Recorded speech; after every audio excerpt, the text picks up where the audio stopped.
morning my restaurant opened, my parents were 300 miles away watching my brother test drive a Porsche. I didn't find out until later. At the time, I was standing at the front window of Lena's table, my restaurant, my name on the glass.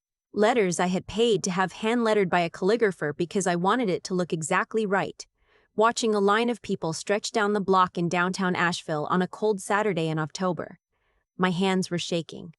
Not from nerves. From something bigger than nerves, the specific trembling that comes when you have spent 6 years of your life building toward a single moment, and that moment is finally, actually, here. My sous chef, a tough woman named Patricia, who had worked in professional kitchens for 20 years and did not believe in sentiment, put her hand on my shoulder and said, "You ready?"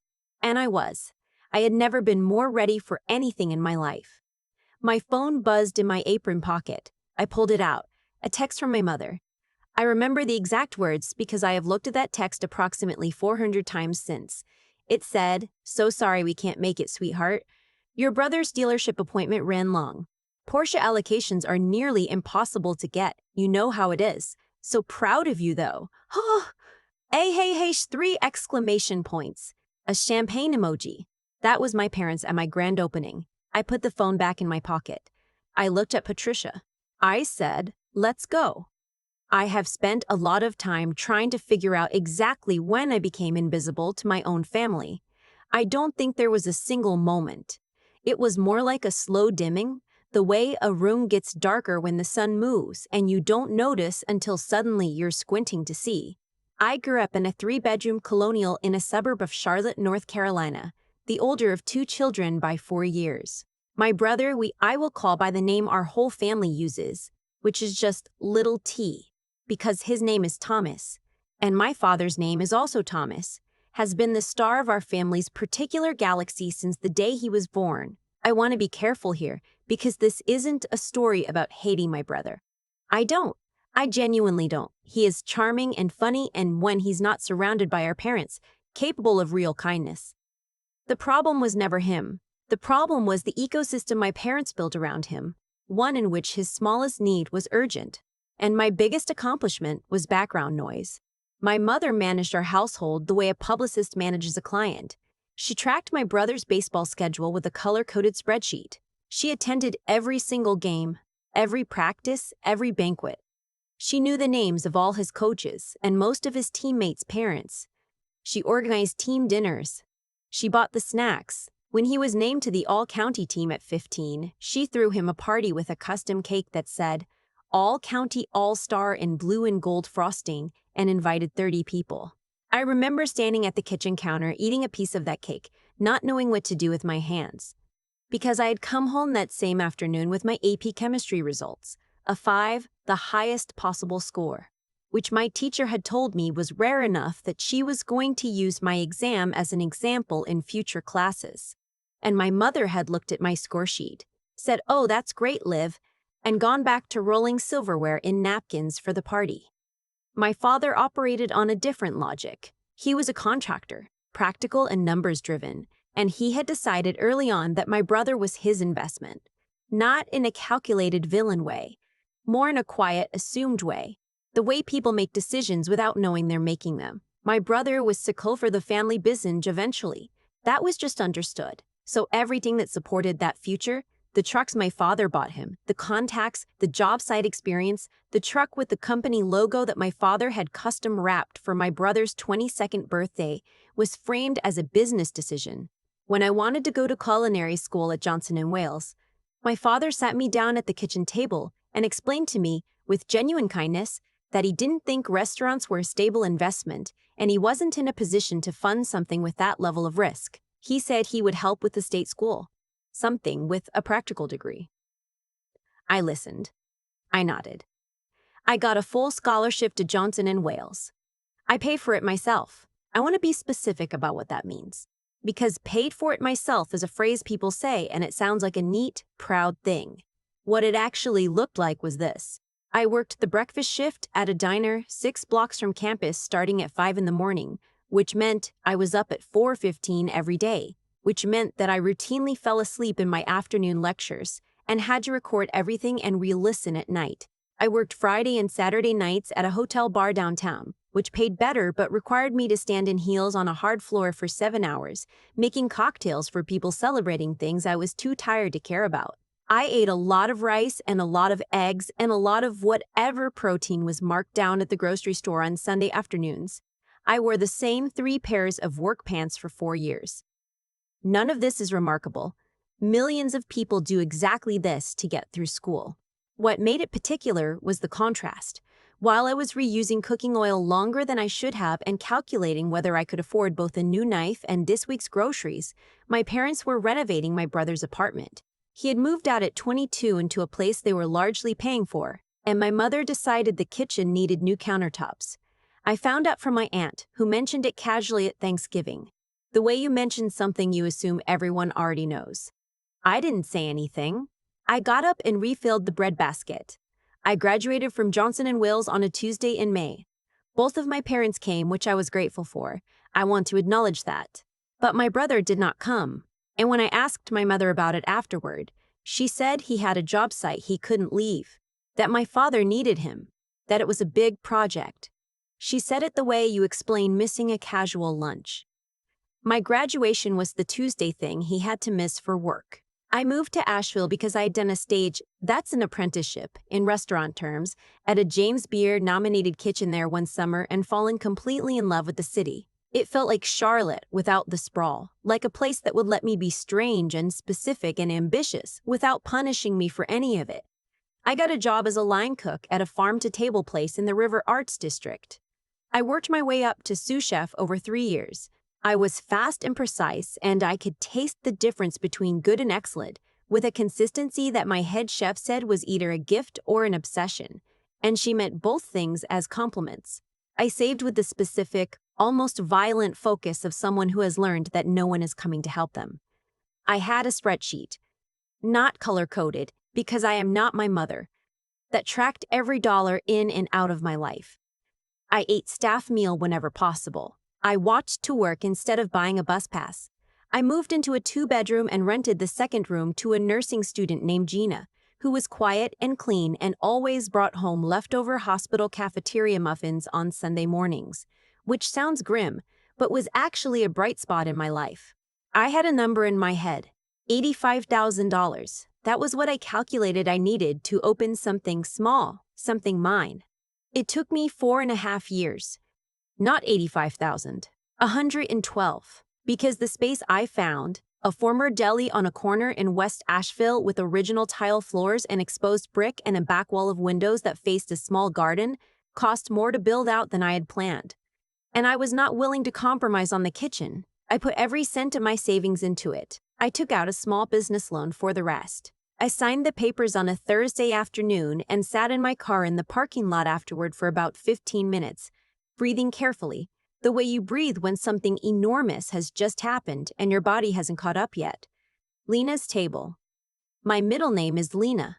I chose it for the same reason I chose that corner space, because it was mine through and through. No asterisk, no footnote, no one's generosity embedded in it. The weeks before opening were a particular kind of beautiful chaos. I was sleeping 5 hours a night maximum. I was writing the menu and training the front-of-house staff and dealing with a refrigeration unit that arrived damaged and a health inspection that required me to reroute one drain line before we could get our certificate. Patricia, my sous chef, brought me coffee every morning and rarely asked how I was doing, because she could see exactly how I was doing and understood that being asked would only make it worse. She just showed up. That is its own kind of love. I sent my parents a formal invitation 6 weeks out, a real one, printed on cardstock with the restaurant's logo and a date and the time and a note that said I would love to have you there for this. I followed up with a phone call. My mother said of course they wouldn't miss it for the world. My father said he was proud of me. I held both of those things carefully, like something fragile. 2 weeks before the opening, my brother started talking to a dealership about a Porsche. I did not know this. My parents knew. It apparently became the primary topic of family conversation. He had done well on a project. He felt he deserved it. There were allocation lists and appointments and specifications to discuss. My mother called me 4 days before my opening, not to ask how things were going, but to mention that my brother's appointment was scheduled for the same Saturday, and that she hoped it wouldn't run too long so they could still make the drive up. She said this casually, in the same tone you'd use to say you hope the traffic wouldn't be bad. She did not seem to hear how it sounded. I told her I would see them there. I got off the phone and stood in the middle of my half-finished dining room and looked at the original tile floors and the back wall of windows and the hand-lettered name on the glass, and I thought, this is mine. Whatever happens, this is mine. The champagne emoji text arrived at 9:47 on Saturday morning. I know because I looked at my phone after reading it and then immediately looked at my watch, the way you automatically check the time when something knocks you sideways. We opened at 11. The line started forming at 10:15. Opening day was the hardest and most alive I have ever felt in my professional life. The kitchen was loud and hot and relentless, and there were moments in the first hour where I thought we might not be able to keep pace, where tickets were stacking and the new line cook was moving slower than I needed, and I had to make 4 decisions simultaneously while also plating a dish. And we kept pace. We found our rhythm around 1 o'clock, the way a kitchen does when it clicks, when everyone stops thinking separately and becomes one system. We served 240 covers that day. We ran out of the braised short rib at 4 in the afternoon, which I had made 120 portions of because people were ordering 2. A woman at table 7 cried a little when she ate the sweet potato agnolotti. I was told about this afterward by my server Danny, who said it as a matter of fact, like she was reporting a normal event, which in a good restaurant, it sort of is. At the end of the night, I sat on a produce crate in the back alley with Patricia and we shared a beer and said almost nothing. The silence felt earned. I thought about my parents, briefly, the way you think about a tender bruise when you're otherwise feeling okay. Carefully, at a slight remove. I thought about the champagne emoji. I thought about the Porsche. And then I filed it away, because I had a restaurant to run. Lena's table was reviewed by the Asheville Citizen-Times 6 weeks after opening. The reviewer gave it 4 stars and called the agnolotti quietly revelatory. I framed the review and hung it in the back hallway where only staff could see it, which I think is the correct place for such things. Not for customers, not as decoration, just for the people who made it happen. The local food and travel blogs followed. Then a writer from Southern Living came, and the piece they ran included a photograph of the interior and a profile of me that mentioned I was self-funded and self-trained, which I thought was a generous way of saying I had worked every bad shift and bad year until I reached this one. Business was strong, better than my projections. I hired a second-line cook, then a pastry person, then a dedicated prep cook. I was working 14-hour days and not sleeping enough and was happier than I had been at any prior point in my adult life. Lena's table started to feel less like my project and more like its own living thing. Something I had made but that now had its own character and its own momentum and its own community of regulars, who I knew by name and by order. 14 months after we opened, Lena's table was nominated for a James Beard Award in the Best New Restaurant category. I found out on a Tuesday morning via email, because that is how those things arrive. In your regular inbox, between a vendor invoice and a marketing pitch, in the language of an ordinary professional notification. It took me 3 readings to understand what I was reading. Then I went into the walk-in refrigerator and stood there for a while in the cold, next to the racks of portion proteins and the labeled containers of prepped mise en place, and let the information settle into my body. Patricia came looking for me after about 5 minutes. She opened the walk-in door, looked at me, and said, "What happened?" I told her. She said, "Huh. And then?" "Well, okay then." Which from Patricia is approximately equivalent to a standing ovation. I called my parents that evening. My mother screamed. A real, genuine scream of joy, the kind she reserved for my brother's home runs and my father's business wins. It was good to hear. My father said, "James Beard. That's the one that matters, right? That's the big one." I said, "Yes, Dad. That's the big one." I said, "Yes, Dad. That's the big one." He said he was proud of me. And for the first time in a long time, I believed him. They asked when the ceremony was. I told them. A Thursday in June in Chicago. My mother said they would absolutely be there. I did not dare to want too much from this. I had learned a long time ago to manage what I allowed myself to expect. But I did, quietly, allow myself to imagine it. The 4 of us in Chicago. My parents seeing me receive the nomination in that room, surrounded by the best in the industry. A dinner afterward, somewhere nice. The kind of evening that gets to be a real memory, not a story you tell with careful omissions. My brother called me 2 weeks before the ceremony. He wanted to know if I could help him with something. He had been thinking, he said, about opening his own business. Not construction, something different, a custom furniture workshop, handmade pieces, high-end residential clients. He had the skills, genuinely. He was good with his hands and had an eye for design.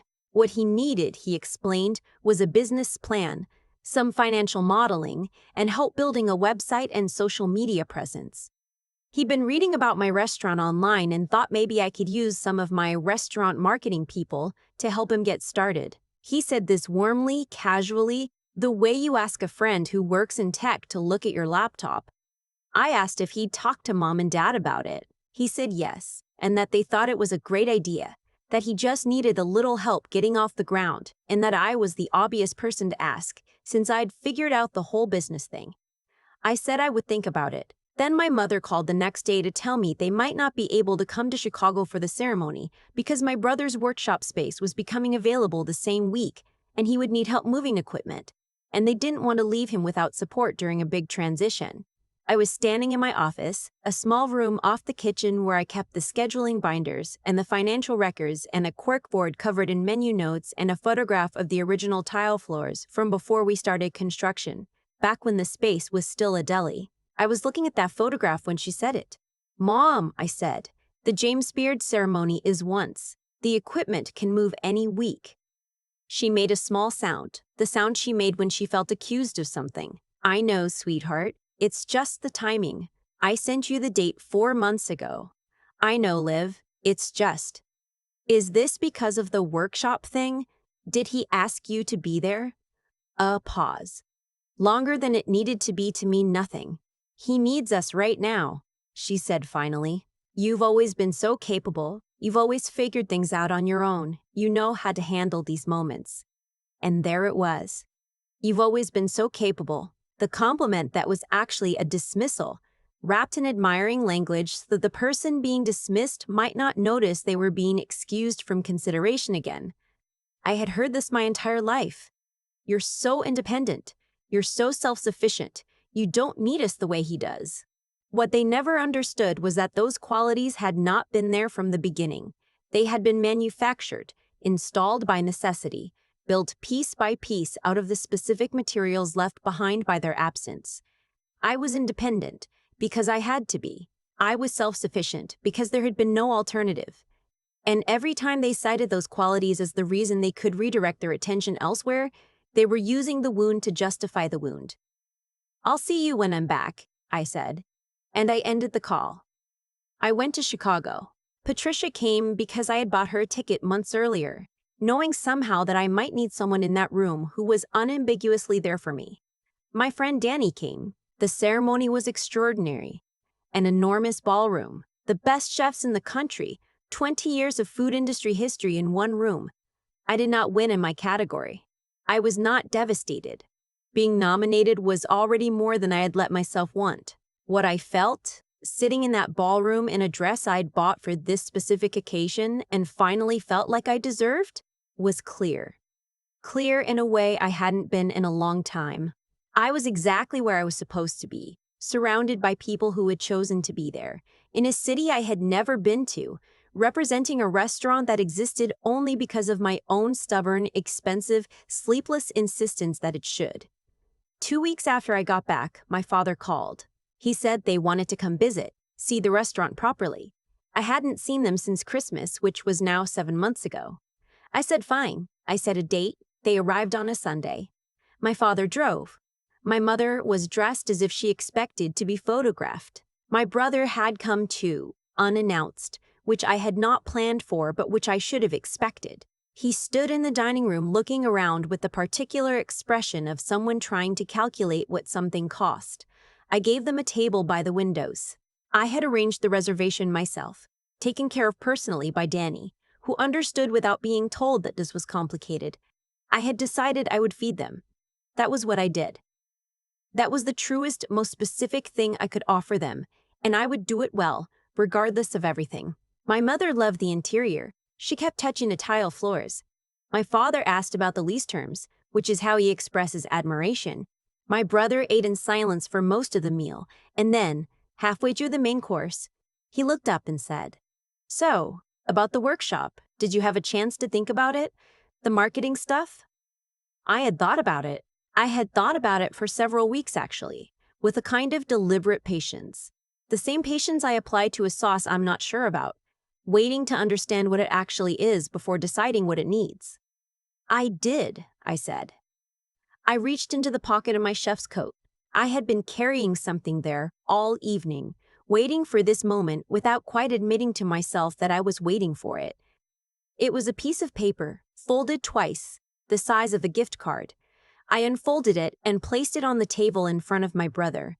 It was a receipt, printed on Lena's table letterhead, itemized: 2 appetizers, 1 entree, 1 dessert, 1 sparkling water. A Sunday dinner for a party of 3. At the bottom, in the total line, it said $0, and in the notes field, in small text, it said complimentary. "For the table I set for you on October 12th. October 12th was opening day." My brother looked at it. My mother looked at it. My father looked at it. "That's what I can offer you," I said, and my voice was very even, the way my voice gets when I am being most honest. "A meal on me any time you want one, but the workshop is yours to build. I built mine without a blueprint. You can build yours the same way." My father started to say something. I recognized the setup, the business logic, the family loyalty argument, the practical framing. I had heard all of those before, aimed at me, as explanations for why I wasn't worth investing in. I did not want to hear them aimed outward, as arguments for why I owed something. "Dad," I said, "I went to Chicago alone.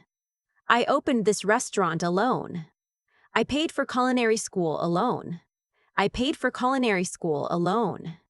I am not saying that to make you feel bad. I'm saying it because it's true, and because if I can do all of that without a starting point, he can figure out a website. The table was quiet for a long moment. My brother was looking at the receipt. He was not angry. He looked actually like someone who had just understood something for the first time and was not sure how to hold it. My mother opened her mouth and closed it again. She looked at me and I looked back at her, and in that long look, I tried to put everything I hadn't said in 30 years, not as an accusation, but as a fact. Here is who I am. Here is what I built. Here is what it cost. My father picked up his fork. He took a bite. He chewed. He put the fork down. "This is very good, Liv," he said quietly. "The short rib, it's very good." "Thank you, Dad." We finished the meal. They left before 9. My brother paused at the door and said, quietly, to just me, "I didn't know it was that hard for you." I nodded. I didn't know what to do with that yet. Maybe it was the beginning of something. Maybe it was just something he needed to say. Either way, it was his, not mine to carry. I locked up after service. Patricia had already gone. Danny was wiping down the bar. The tile floors, the ones I had kept because they were perfect and original and could not be improved upon, caught the low light from the sconces and glowed amber and cream.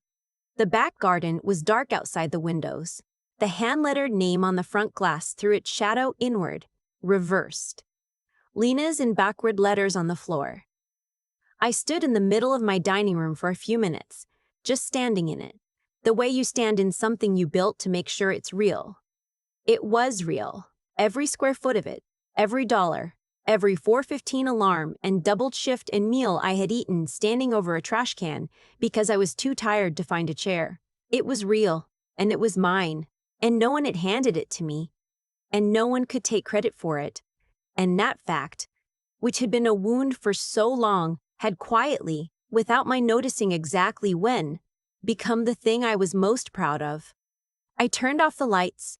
I locked the door. I walked to my car, the same used Subaru I had driven since culinary school, reliable and unpretentious, and entirely paid off. I got in. I sat for a moment in the dark parking lot. Then I drove home through Asheville on a Sunday night, past the lit windows and the late-night diners and the people walking in the October cold, and I thought about what I would put on next week's menu, and I thought about nothing else at all. I thought a lot about what actually happened in that dining room. Not the dramatic version, not the receipt on the table as some kind of cinematic moment, but the quiet truth underneath it. What happened was simple. I finally stopped performing for an audience that wasn't watching. For most of my life, I believed that if I worked hard enough, achieved enough, became undeniable enough, my family would eventually see me. That's not an unreasonable thing to believe when you're young. It's actually a decent operating principle. Do the work, earn the result. What I didn't understand then was that you can apply that principle perfectly and still not get what you're hoping for, because what you're hoping for isn't a result of your work. It's a result of who they are. Those are two entirely different equations. Patricia once told me something I didn't fully understand until much later. She said the best cooks she had ever worked with shared one quality above everything else. They knew the difference between what they could control and what they couldn't, and they didn't waste heat on the second category. She was talking about kitchens. She was talking about everything. What I controlled, I poured everything into. I controlled my standards. I controlled my savings rate and my work ethic and my willingness to stay in a walk-in refrigerator until a problem was solved. I controlled the quality of what came out of my kitchen every single night. When I placed that receipt in front of my brother, I wasn't performing a revenge scene. I was just being honest about what I had and hadn't agreed to. That's a kind of integrity that nobody teaches you directly. You arrive at it through enough moments of having compromised it and felt the specific hollowness that follows. The intelligence part, the part that actually moved the needle for me, wasn't cleverness. It wasn't the James Beard nomination or knowing how to write a business plan. It was the slower, harder work of understanding my own situation clearly, of seeing my family not as the villains of my story, or as people who would eventually come around, but as who they actually were, people with a fixed lens, pointed somewhere else. Once I saw that clearly, I stopped arguing with the lens. I just went and built something outside its frame, and the perseverance, God, that word sounds too clean for what it actually was. It wasn't noble. It was just the inability to stop. It was 4:15 alarms in the dark and rice for dinner again, and redoing a drain line 4 days before opening because there was no other option. It wasn't courage. It was the absence of an exit that I was willing to take. White linen tables in jars. White linen tables in jars. The invisible child, the one they assume doesn't need anything because she always figures it out, is that your self-sufficiency is not evidence that you need less. It's evidence of what you did with what you were given. Those are not the same thing, and you are allowed to know the difference, even when no one around you does. The tile floors in my dining room glow amber on Sunday nights. I chose them because they were original and perfect and couldn't be improved upon. I think about that sometimes. Some things don't need to be replaced. They just need someone who can see what they're worth.